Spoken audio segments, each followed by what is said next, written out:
ఎంతమంది ఎన్ని మాటలన్నా నేను నా మాట పైన నిలబడి ఉంటానని ఎన్నో ఏళ్లగా ప్రజల పట్ల నిలబడి ఉన్న ప్రొఫెసర్ నాగేశ్వరరావు గారికి గట్టిగా చప్పట్లు కొట్టాల్సిందిగా కోరుతున్నాను.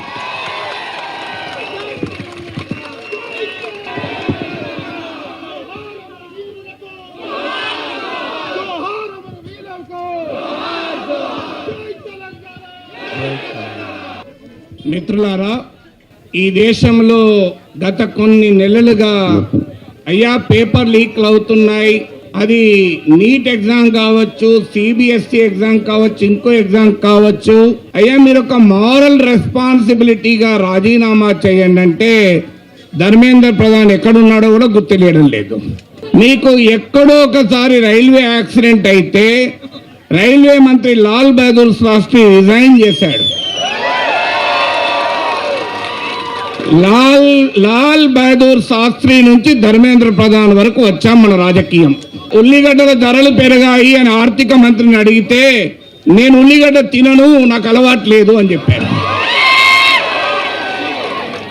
పెట్రోలు, డీజిల్, గ్యాస్ ధరలు పెరిగాయి అంటే ఏడాది దాకా బంగారం కొనడం మానేయండి అని చెప్తున్నారు. ఎందుకు మనం ఏమడుగుతున్నాం? అయ్యా ధర్మేంద్ర ప్రధాన్ రాజీనామా చేస్తే సోనం వాంగ్చుక్ ఏం కాడు ఎడ్యుకేషన్ మినిస్టర్. ధర్మేంద్ర ప్రధాన్ రాజీనామా చేస్తే నాగేశ్వర్ ఏం కాడు ఎడ్యుకేషన్ మినిస్టర్.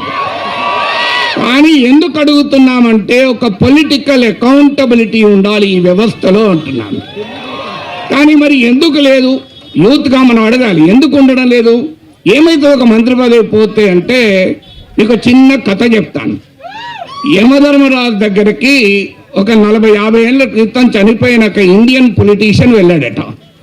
వెళితే యమధర్మరాజు బయటికి వచ్చి పూలదండ వేసి స్వర్గానికి తీసుకెళ్లి ఇంద్రుడికి పరిచయం చేసి, భూమిపైన ఒక గొప్ప దేశం ఉంది భారతదేశం, ఆ దేశంలో ఒక గొప్ప రాజకీయ నాయకుడు అని చెప్పి స్వర్గంలో అప్పచెప్పొస్తాడట. 20 ఏళ్ల క్రితం ఒక రాజకీయ నాయకుడు చనిపోయిపోతే బయటికి వచ్చి పూలదండ వేసి ఇంకో అలా స్ట్రేట్గా రైట్ సైడ్ వెళ్ళండి స్వర్గం వస్తుంది, అక్కడ నా పేరు చెప్పి ఇంద్రుడిని కలవండి అంటాడట. ఇక ఈ మధ్య చనిపోయిన ఒక రాజకీయ నాయకుడు పోతే సింహాసనం మీదకి వెళ్ళి లేవకుండా అలా స్ట్రేట్గా పోయా స్వర్గం వస్తుంది అంటాడట. ఇది చూసి చిత్రగుప్తుడు అడుగుతాడట, యమధర్మరాజా మీరు ఎందుకు ఇట్లా మారారు? 50 ఏళ్ల కింద మీరే పర్సనల్గా వెళ్ళారు ఇంద్రుని దగ్గరికి, 20 ఏళ్ల కింద మీరు వెళ్ళి పూలదండ వేసి చూపాడు, ఇప్పుడు కదులుతలేరంటే నేను లేస్తే ఆ రాజకీయ నాయకుడు నా సింహాసనంలో కూర్చుంటాడు అన్నాడు. ఇది ప్రాబ్లం మన దేశంలో. అందువల్ల ఇవాళ ఏమడుగుతున్నాం? 1000 కోట్ల రూపాయలు బడా కార్పొరేట్ కంపెనీలకు ప్రభుత్వాలు రాయితీలు ఇస్తున్నాయి, 1000 కోట్లు. కానీ తెల్లారి పొద్దున ఈమెయిల్ వస్తుంది నీ ఉద్యోగం పోయింది అని చెప్పి. అరే దీనికి ఎవడు బాధ్యుడు ఉండడా? కనీసం ఉద్యోగం తీసేసే ముందన్న థ్యాంక్ యూ చెప్పడా? ఓ ఈమెయిల్ పొద్దున్న లేస్తే ఆఫీస్ ఈమెయిల్ ఓపెన్ కాదు. ఇంత అవమానకరంగా ఉద్యోగాలకు వెళ్ళి తీసేయాల్సిన అవసరం ఉందా? క్యాంపస్లో హైరింగ్ జరగదు. ఇవాళ 20% ఇండియాలో యూత్ అన్ఎంప్లాయ్మెంట్ 20%. ఎందుకు ఇలా ఉండాలి? అయ్యా మేమేమంటాం, మాకు ఉద్యోగాలు ఇస్తే ఈ దేశ సంపదను తీసుకొస్తాం. మీరు $5 ట్రిలియన్ తేలేదు కానీ మేము తెస్తాం, మాకు ఉద్యోగాలు ఇవ్వండి అని అడుగుతున్నాం. మేమేం తేరగా పరాన్న జీవులుగా పారాసైట్స్ గా బతకాలని అనుకోవడం లేదు, కష్టపడి పనిచేయాలనుకుంటున్న కాక్రోచ్లను మేము అని చెప్తున్నాం. కానీ ఇవాళ ఉద్యోగాల గురించి అడిగితే ఎవరు ఆన్సర్ చెప్పరు. అయ్యా నిర్భయ నుంచి దిశ వరకు అత్యాచారాలు జరుగుతున్నాయి, దీని సంగతి ఏంటి అంటే వాళ్ళ ఆడవాళ్ళు అంత రాత్రి ఎందుకు వెళ్ళారు, ఆర్డర్స్ ఎందుకు వేసుకొని వెళ్ళారు అని ఆన్సర్లు వస్తాయి. అసలు ఏంటి రాజకీయ వ్యవస్థలు? ఇవన్నీ ప్రశ్నిస్తే నువ్వు అర్బన్ నక్సలైట్ అంటారు, నువ్వు చైనా ఏజెంట్ అంటారు, నువ్వు పాకిస్తాన్ ఏజెంట్ అంటారు, నువ్వు హిందూ ద్రోహి అంటారు, నీవు దేశద్రోహి అంటారు. కానీ ఇలా అనేవారికి మేము చెప్పదలుచుకున్నాం, మేం భరతమాత ముద్దు బిడ్డలం, భగత్ సింగ్ తమ్ములము అని చెప్పదలుచుకున్నాం. అందుకే ఇవాళ ఇక్కడ మనం గట్టిగా నినాదాలు ఇవ్వాలి. మీరే కాదు దేశభక్తులు, మేమే దేశభక్తులం. భారత్ మాతాకి, భారత్ మాతాకి, భారత్ మాతాకి. ఇప్పుడు చెప్పండి ఎవరు నిజమైన దేశభక్తులు? అందువల్ల భారత రాజ్యాంగం ఆ రోజు చెప్పింది we the people of India అని. సో ఇవాళ we the people of India చెప్తున్నాం. గాంధీ మహాత్మునికి 7 ఏళ్ల జైలు శిక్ష విధించాక జడ్జి అడుగుతాడు, నీవు విడుదలయ్యాక ఏమి చేస్తావంటే, మళ్ళీ ఇలాగే దేశ స్వాతంత్రం కొరకు రాస్తాను, జైల్లో వేసుకో అని చెప్పాడు. అందువల్ల అంబేద్కర్ అంటాడు, అయ్యా మనం కష్టపడి ఈ రాజ్యాంగాన్ని నిర్మించుకున్నాం, కానీ ఈ రాజ్యాంగం కనుక ప్రజల ఆకాంక్షల్ని తీర్చలేకపోతే ఈ రాజ్యాంగాన్ని ప్రజలే చెరిపి వేస్తారు, జాగ్రత్త అని హెచ్చరిస్తాడు. ఇవాళ మేము రాజ్యాంగాన్ని కాపాడటానికి వచ్చాం, మీరు రాజ్యాంగాన్ని భ్రష్టు పట్టించడానికి వచ్చారు. అందువల్ల జై సంవిధాన్ అనే నినాదం వెనకాల ఉన్న ఇతివృత్తం అది.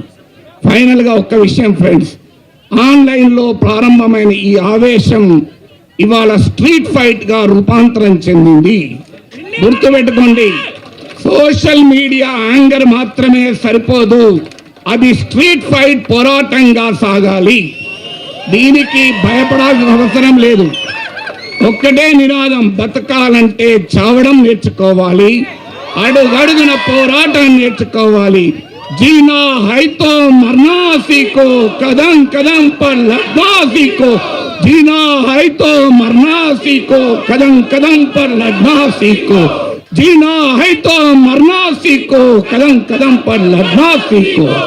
ఫ్రెండ్స్, చివరగా చిలీ అనే ఒక లాటిన్ అమెరికా దేశంలో 4-5 ఏళ్ల క్రితం 15 to 19 ఇయర్స్ పిల్లలు, 15 ఏళ్ల నుంచి 19 ఏళ్ల పిల్లలు 30 పైస్ మెట్రో చార్జెస్ పెంచితే వారు ప్రారంభించిన పోరాటం అక్కడ ప్రభుత్వాలనే గద్దదించేదాకా జరిగింది. ఇవాళ హెచ్చరిస్తున్నాం, మేము ప్రజల తరఫున, ఇవాళ మీరు మీడియాను మీ చేతిలో పెట్టుకుంటారు, రాజకీయ వ్యవస్థను మీ చేతిలో పెట్టుకుంటారు, సోషల్ మీడియాను కూడా మీ చేతిలో పెట్టుకుంటారు, కానీ జనాగ్రహం కట్టలు తెంచుకుంటే దేశంలో అది మరో కాక్రోచ్ ఉద్యమం అవుతుందని నిరూపించాం. అందువల్ల ఈ పోరాటంలో అంతిమ విజయం మనది. అందువల్ల ఈ విజయం సాధించే వరకు పౌర సమాజ చైతన్యం ముందుకు జరగాలి, ఈ వ్యవస్థ మారేంత వరకు ఈ పోరాటం కొనసాగాలని చెప్తూ మరొక్కసారి మీ అందరికీ అభినందనలు తెలియజేస్తూ, ఒక్కసారి భరతమాత బిడ్డలం, సింగు తమ్ములం, భరతమాత బిడ్డలం, భరతమాత బిడ్డలం, భరతమాత బిడ్డలం. జీనా హై తో కదం కదం పర్, ఓ జీనా హై తో ఓ కదం కదం పర్. జై సంవిధాన్.